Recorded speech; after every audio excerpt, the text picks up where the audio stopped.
حبیب صاحب گفتگو آپ نے سنی نواز شریف صاحب کی، ووٹ کو عزت دو، الیکشن کبھی ملتوی نہیں ہونے دیں گے، ایک دن بھی ملتوی نہیں ہونے دیں گے.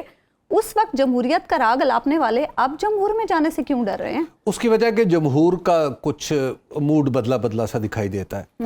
آپ جانتی ہیں کہ بہت سارے سرویز آئے ہیں، گیلپ نے بھی کیے ہیں اور بھی مختلف اداروں نے کیے ہیں، اور یہ فقیر بھی ظاہر ہے عوام میں جاتا رہتا ہے، لوگوں سے ملتا رہتا ہے اور سرویز بھی کرتا رہتا ہے. اور اس سلسلے میں میں آپ کو بتاؤں کہ مجھے اس کا سراغ جو ہے وہ مل گیا ہے کہ آخر یہ جو آج کی ایکسرسائز ہے وہ کیوں ہوئی ہے. کھرا مل گیا. وہ کھرا میں آپ کو کہاں ملتا ہوں؟ پہلا کھرا مجھے ملا ہے، وہ جو ملا ہے وہ ہے PP 154 لاہور میں. اچھا. یہ وہ حلقہ ہے جہاں جناب سعد رفیق صاحب کے برادر خرد جناب سلمان رفیق صاحب جو ہے وہ منتخب ہوتے ہیں، اور وہاں پہ ان کی مقبولیت کا وہاں پہ PTI اس وقت 43% پہ ہے، اور مسلم لیگ نون جو ہے وہ وہاں پہ 28% پہ ہے. اور یہ سیٹ جو ہے آپ جانتی ہے کہ یہ انہوں نے جیت رکھی ہے. تو لہٰذا پہلا سراغ تو یہاں ملتا ہے. اس کے بعد دوسرا بھی سراغ ملتا ہے. دوسری وجہ بھی میں بتاتا ہوں. PP 173 لاہور یہ وہ حلقہ ہے جو جہاں سے جناب نواز شریف صاحب خود بھی الیکشن لڑتے رہے ہیں. محترمہ کلثوم نواز مرحومہ نے بھی وہاں سے الیکشن لڑا، اور مریم نواز صاحبہ نے بھی اس حلقے کے نیچے جو صوبائی سیٹ ہے وہاں سے الیکشن لڑنا، اور وہ ہے PP 173. وہاں پہ حالت یہ ہو چکی ہے کہ پاکستان تحریک انصاف 39% سے آگے نکلی ہوئی ہے، اور مسلم لیگ نون 27% پہ ہے. یعنی اگر یہاں پر بھی الیکشن ہوگا تو مسلم لیگ نون کو بہت ہی مصائب کا اور مشکلات کا سامنا کرنا پڑے گا. اسی طرح اب آپ آ جائیں شیخوپورہ شہر. جناب ہمارے جو لطیف جاوید لطیف صاحب ہیں، میاں جاوید لطیف صاحب ہمارے بڑے محترم دوست ہیں، اور ہمیشہ وہ اپنی پارٹی کے ساتھ بڑے جوش و جذبے سے کھڑے ہوتے ہیں. اور شیخوپورہ آپ یوں کہہ لیجئے کہ ان کی وجہ سے مسلم لیگ نون کا گڑھ بنا ہوا ہے. لیکن وہاں پہ صورتحال یہ ہے کہ PTI وہاں کی جو شہر کی سیٹ ہے جہاں سے خود جاوید لطیف صاحب بھی الیکشن لڑ سکتے ہیں، اور ان کی اوپر MNA کی سیٹ ہے، 53% ہے، یعنی مقابلے ہی کوئی نہیں. اور وہاں پہ مسلم لیگ نون 24%. Very interesting. تو اب آپ ذرا دیکھیں، اور اس کے ساتھ پھر میں آپ کو مزید بھی بتاتا ہوں. ملک احمد خان صاحب بہت زیادہ بتاتے ہیں ہمیں ٹیلی ویژن پہ آ کے مختلف جگہوں پہ کہ جناب جو الیکشن ہے انہیں بیک وقت بھی ہونا چاہیے. ہر وہ چیز جو دستور سے متعلقہ بھی ہمیں شبر رضا رضوی نے بتائی تھی، بیرسٹر ملک احمد خان صاحب ہمیں ہر اس چیز کا سب کچھ الٹ کر کے بتاتے ہیں. اچھا ٹھیک ہے نا؟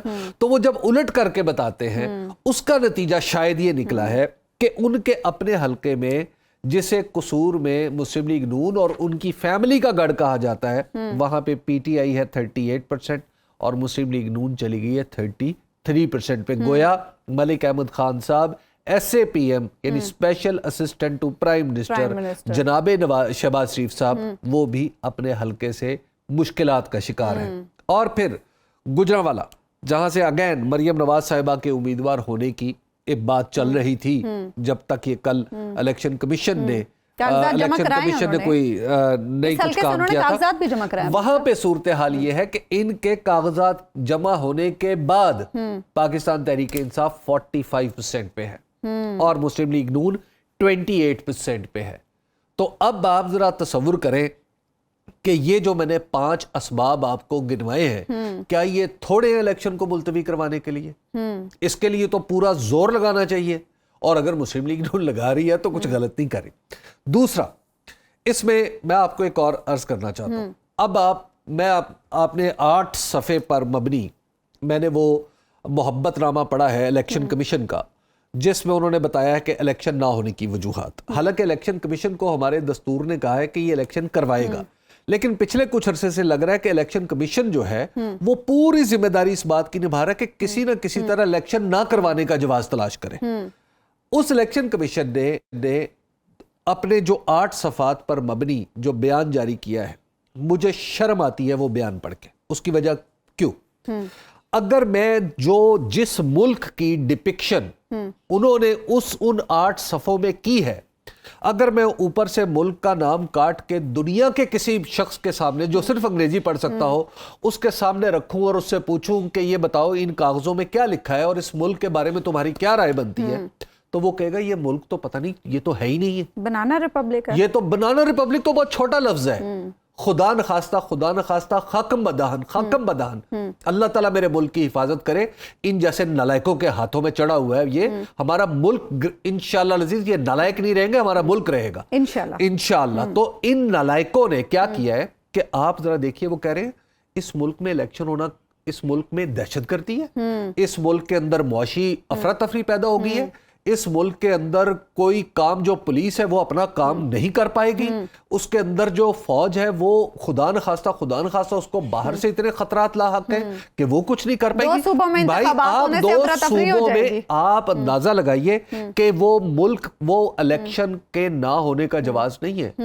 عظمیٰ نعمان صاحبہ، مجھے بدقسمتی سے یہ کہنا پڑتا ہے، مجھے شدید تکلیف ہے کہ ایسا لگتا ہے کہ وہ کسی پاکستان کے خلاف ایک چارج شیٹ بنائی گئی ہے.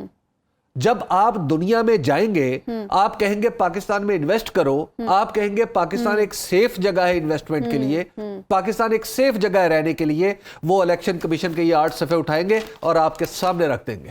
وہ کہیں گے یہ پڑھ لو، یہ تمہارا کانسٹیٹیوشنل ادارہ ہے جو تمہاری گورننس کے بارے میں، تمہارے ملک کے بارے میں، تمہاری معاشیات کے بارے میں کیا کہہ رہا ہے. اس معاملے میں اب تو ہماری امیدیں سپریم کورٹ سے وابستہ ہے، دیکھتے ہیں سپریم کورٹ کیا کرتی ہے. اچھا حبیب صاحب، ابھی آپ یہ 5 اسباب گنوا رہے تھے، پچھلے 2 ہفتوں سے آپ مختلف حلقوں میں وزٹ کر رہے ہیں، آپ نے مختلف لوگوں سے گفتگو بھی کی، کئی حلقے ہم نے ٹی وی اسکرین پہ اپنے ناظرین کے لیے چلائے بھی.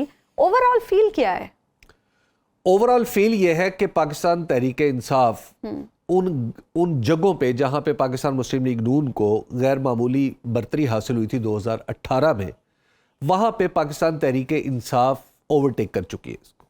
یعنی کہیں بہت بڑے مارجن سے، کہیں کم مارجن سے.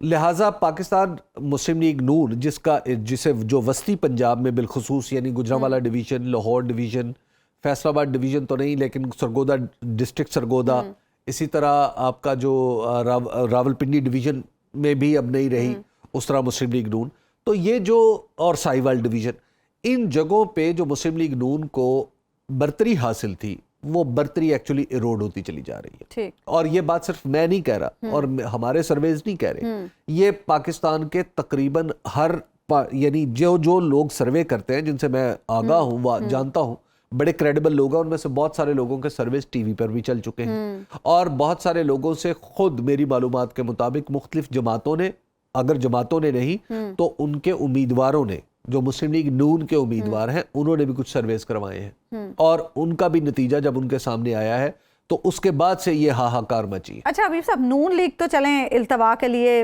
چاہتی ہے، انتخابات میں التوا، تاخیر. جمہوریت کی چیمپئن پیپلز پارٹی کدھر ہے اس موقع پر؟ رضا ربانی صاحب بڑے اسمبلی میں کھڑے ہو کے آنسو بہاتے تھے فوجی عدالتوں کے قیام پر، اور آئین کے لیے وہ بڑے آواز اٹھاتے تھے. تو یہ اب کہاں ہے جمہوریت کی چیمپئن، آئین کی محافظ؟ آپ یہ رضا ربانی صاحب کے بارے میں بلاول بھٹو زرداری صاحب کئی بار کہہ چکے ہیں ہم آئین کا تحفظ کریں گے. رضا ربانی صاحب کی کانسٹیٹیوشنل ایبیلٹی کے بارے میں میری رائے کبھی بھی اچھی نہیں رہی. اچھا. اور نہ ہی میں پاکستان کے بیشتر جو قانون ساز اداروں کے اراکین ہیں، میں یہ سمجھتا ہوں کہ ان میں سے بہت ہی کم ایسے ہیں جو کانسٹیٹیوشن کو اور قانون سازی کو، یعنی جو ان کا بنیادی کام ہے اس کو سمجھتے ہیں. جہاں تک پیپلز پارٹی کا معاملہ ہے، نہیں، پیپلز پارٹی نے جو راستہ ہموار کیا ہے اس کا نتیجہ ہوگا نا اگلی دفعہ. اگر یہ الیکشن ہو گئے یا 2028 میں 2033 میں جب بھی الیکشن ہو گئے، الیکشن کمیشن اللہ تعالیٰ اس کو زندگی دے، وہ جب مناسب سمجھے گا کہ مثبت نتائج آ سکتے ہیں اس وقت وہ الیکشن کروا دے گا. وہ ہو سکتا ہے اگلے 10-20 سال میں 50 سال میں آئی جائیں. تو ایسے موقع میں، اور اللہ تعالیٰ بلاول بھٹو زرداری صاحب کو بھی زندگی دے، کہ اگر اس پریسیڈنس کو جو الیکشن کمیشن نے سیٹ کی ہے اور جو اس حکومت نے سیٹ کی ہے جس کے وہ حصے دار ہیں، تو اس کا مطلب ہے ایک وقت آئے گا جب وزیر اعظم پاکستان کہے گا کہ سندھ اسمبلی کے الیکشن میرا خیال ہے انڈو کر دیا جائے. سندھ اسمبلی کے پورے ملک میں الیکشن ہو جائے، پھر سندھ اسمبلی کے الیکشن نہ ہو، کیونکہ سندھ میں جو ہے نا حالات ٹھیک نہیں. سندھ میں سیلاب آ گیا، سندھ میں لوکسٹ کا حملہ ہو گیا، سندھ میں دھوپ بڑی پڑ رہی ہے، دریائے، ہاں پانی زیادہ، سندھ میں گرمی بہت ہے، اس وجہ سے الیکشن نہیں کروائے جائیں گے. جب آپ اس طرح آپ کا واسطہ پڑے گا نا تو اس وقت آپ کو پتا چلے گا کہ آج جو آپ نے ڈائنامائٹ دستور کی بنیادوں میں رکھنے والوں کے ساتھ کھڑے ہو کے فٹ کیا ہے، اس کا جواب آپ کو کچھ عرصے بعد ملے گا، اور یہ انہیں اندازہ نہیں ہے۔ دیکھیے عظمیٰ، جو دستور ہے نا، جب یہ دستور کی شاخ کو الیکشن کمیشن کا آشیانہ بھی اسی دستور کی شاخ پہ قائم ہے، اور حکومت کا گھر بھی اسی دستور کے بنیاد پر بنا ہوا ہے۔ جب یہ جو آپ نے 8 صفحے کا آرڈر ہے نا، اس نے اس آشیانہ جس شاخ پہ تھا اس کو بھی آری سے کاٹ دیا ہے، اور ان بنیادوں کو بھی کھود ڈالا ہے جس کے اوپر موجودہ اسمبلی اور موجودہ حکومت کی بنیاد کھڑی ہے۔ تیسری بات ہمیں یہ ذہن میں رکھنی چاہیے کہ ماضی میں اپنے ہاتھ سے دستور کو ایبروگیٹ کیا تھا جناب اسکندر مرزا صاحب نے۔ انہوں نے 7 اکتوبر 1958 کو خط لکھا تھا جس میں کہا تھا، میں گہرے غور و فکر کے ساتھ اس نتیجے پہ پہنچا ہوں کہ جو دستور ہے وہ قابل عمل نہیں رہا، دستور ہے جو قابل عمل نہیں رہا۔ آپ ذرا آپ کے وزیر قانون کیا کہہ رہے ہیں کہ دستور پر عمل کرنا بہت مشکل ہے، قابل عمل نہیں رہا۔ ابھی آپ نے ان کا ٹکڑا سنوایا جناب رانا ثناء اللہ صاحب کی تقریر کا، کیا کہہ رہے ہیں؟ دستور کا یہ حصہ بھی ہے، دستور قابل عمل نہیں رہا۔ اور تیسری بات انہوں نے کہی تھی کہ استحکام کے لیے میں چاہتا ہوں مارشل لا آ جائے۔ تو پھر انہوں نے کیا کیا تھا؟ استحکام کی بات کون کر رہا ہے؟ آپ کے رانا ثناء اللہ صاحب کیا کہتے ہیں؟ دونوں اکٹھے اگر الیکشن نہ ہوئے تو ملک میں استحکام نہیں ہوگا۔ قمر زمان کائرہ صاحب ٹی وی پہ بیٹھ کے، قمر زمان کائرہ صاحب پہ تو مجھے بہت ہی حیرت ہے، قمر زمان کائرہ صاحب ٹی وی پہ بیٹھ کے کہہ رہے ہیں استحکام الیکشن سے نہیں آئے گا۔ سبحان اللہ۔